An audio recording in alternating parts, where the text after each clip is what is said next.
Worth it nga ba magtrabaho sa ibang bansa kahit hindi ganun kalaki ang sahod? Tara, pag-usapan natin yan.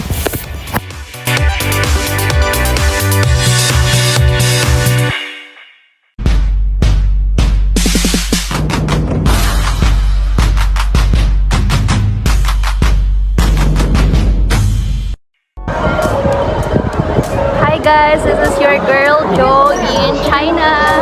Hindi lahat ng nasa abroad ay malaki ang kita.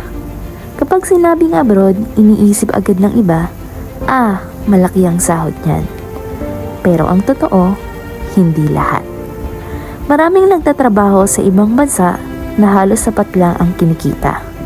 Minsan kulang pa. Pero bakit pinipiling manatili? Alam niyo ba, nung bagong kadadating ko lang dito, halos isang buwan din ako binuhay ng McDonald's. So ngayon kumakain ako dito sa McDonald's.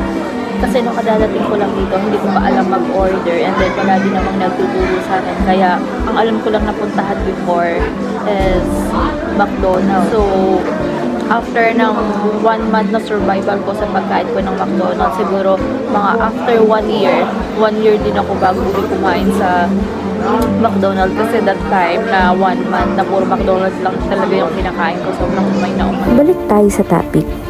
Hindi lang sahod ang sukatan. Oo, maliit lang ang kita. Pero sa ibang bansa, natuto kang maging independent. Na-expose ka sa ibang kultura. Natuto kang mag-budget, magtiis at mas manalangin ng mas madalas. Naiintindihan mo ang bawat halaga ng bawat sentimo. Bawat tawag, bawat kamusta ka na dyan. At higit sa lahat, natuto kang tumatag. Hindi lang para sa sarili mo, kundi para sa mga taong umaasa sa iyo. Actually, this is my third time na nakapunta dito sa Yuan. Mapapansin nyo is napakarami niyang pagkain. So kung gusto mong pumunta dito at matikman yung mga traditional food nila is you can come here to Yuan. And then if you also want to experience yung mga traditional dress nila, you can come here. And then there's a lot of traditional costume here na you can rent for only, it's around 199 yuan to 200 yuan and up. That's only including the yifu and then the makeup.